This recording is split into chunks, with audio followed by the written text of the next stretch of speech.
मेरे साहित्यिक जीवन का ये पहला प्रयास है जब मैं एक हकीकत को एक छोटी सी कहानी का रूप दे रहा हूँ। इस कहानी का शीर्षक है माँ का ऊनी स्वेटर। जी हाँ, माँ का ऊनी स्वेटर। माँ का एक अजीब ही शौक था। रिश्तेदारों में या दोस्त यारों में जब भी कोई जनानी गर्भवती होती और यहाँ माँ का ऊनी स्वेटर बुनना चालू हो जाता। माँ का ऊनी स्वेटर जब भी बुनना चालू होता, पूरे मोहल्ले में चर्चा का विषय बन जाता। किसके लिए, किसके घर में किलकारियाँ गूंजने वाली हैं। मम्मी चुप्पी साधे बस स्वेटर बनाने में मशगूल रहती। हर सुबह घर की दहलीज पर एक छोटी उम्र की सब्जी वाली आती और माँ अक्सर हर दिन घर के लिए सब्जियां खरीदती थी। इस सौदे में खरीद फरोख्त माँ और उस सब्जी वाली के बीच अमूमन हर दिन का एक सिलसिला था। लगभग हर रोज़ ये सब्जी वाली एक बड़े टोकरे में ढेर सारी सब्जियां लेकर आया करती थी। जब भी ये सब्जी वाली गर्भवती होती तो माँ उसके बच्चे के लिए ऊन का स्वेटर बुनती थी। और हर समय जब भी वह गर्भवती होती, माँ उसे हिदायत देती, बस अब और बच्चे नहीं। 3 बच्चों के बाद तो माँ ने उसे धमकी दे दी, अब तेरा मैं ऑपरेशन करवा दूंगी। माँ फिर बहुत ही प्रेम से उसके सिर पर हाथ रखकर समझाती और ये सिलसिला लगभग हर दिन होता था। हर रोज़ की तरह ये सब्जी वाली एक रविवार को चौखट पर आकर बैठ गई। साथ में पालक के बंडल भी लेकर आई थी और माँ को बोली, मम्मी पालक बहुत अच्छी है, और हाँ मम्मी ये साफ़ पानी की है। माँ ने पालक के 2-4 बंडल हाथ में लेकर सब्जी वाली से पूछा, कैसे दी? सस्ता है मम्मी? सब्जी वाली ने कहा, 1 रुपया बंडल। माँ ने कहा, अच्छा ठीक है, 2 रुपये में 4 बंडल दे दे।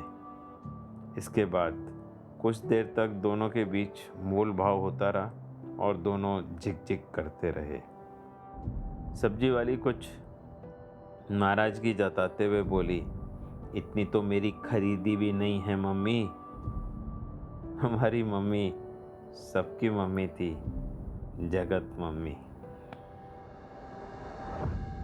फिर सब्जी वाली ने एक झटके के साथ अपना टोकरा उठाया और उठकर जाने लगी, लेकिन 4 कदम आगे बढ़ने के साथ ही पीछे मुड़ी और चिल्लाई, चलो 4 बंडल के 3 रुपए दे देना मम्मी, आपसे ज़्यादा क्या कमाऊंगी।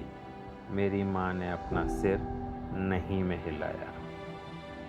2 रुपए में 4 बंडल, माँ ने कहा। मैं बिल्कुल ठीक बोल रही हूँ, क्योंकि तू हमेशा की पुरानी सब्जी वाली है। चल अब दे भी दे। परंतु सब्जी वाली रुकी नहीं, आगे बढ़ गई। शायद वे दोनों एक दूसरे की रणनीतियों को भली भांति जानते थे और ये खरीद फरोख्त वाला सिलसिला दोनों के बीच रोज ही होता था। 8-10 कदम जाकर सब्जी वाली मुड़ी और हमारे दरवाजे पर वापस आ गई। माँ दरवाजे पर ही इंतज़ार कर रही थी। सब्जी वाली ने अपना टोकरा सामने रखकर कुछ ऐसे बैठ गई जैसे कि वह किसी सम्मोहन की समाधि में हो।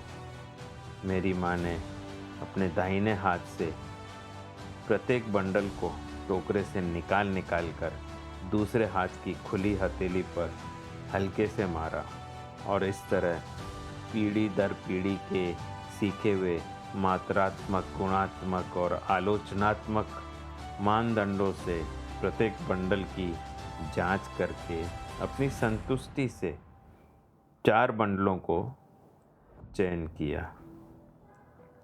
सब्जी वाली ने पालक के बाकी बंडलों को फिर से अपनी टोकरी में सजाया और भुगतान लेकर पैसे अपने बटुए में डाल दिए। सब्जी वाले ने बैठे ही बैठे टोकरा अपने सर पर रखा और उठने लगी, लेकिन टोकरा सिर पर रखकर जैसे ही वह उठने लगी वह उठ न सकी और धम से नीचे बैठ गई।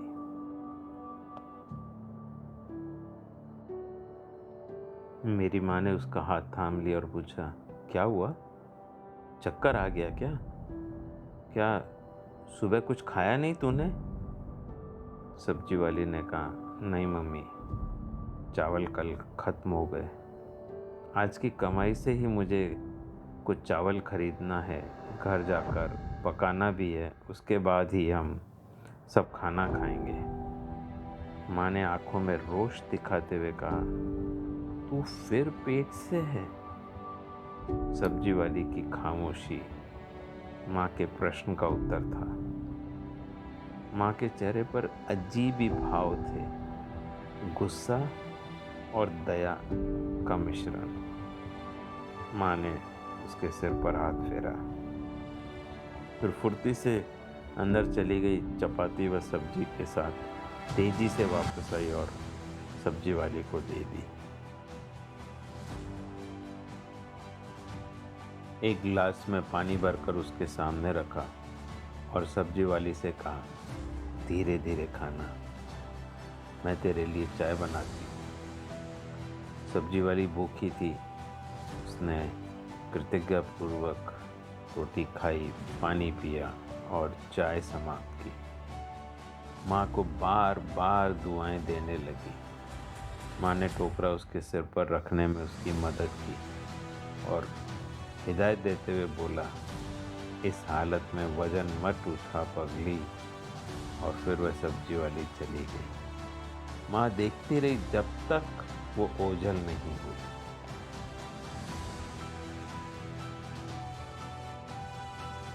मैं हैरान था। मैंने माँ से कहा, माँ, आपने 2 रुपए की पालक की भाजी के लिए मोल भाव करने में इतनी कठोरता दिखाई, लेकिन उस सब्जी वाली को इससे अधिक मूल्य का तो आपने उसे भोजन करा दिया।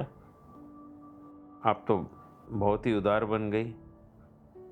यह मेरे समझ में नहीं आया माँ। माँ की आंखें नम थी।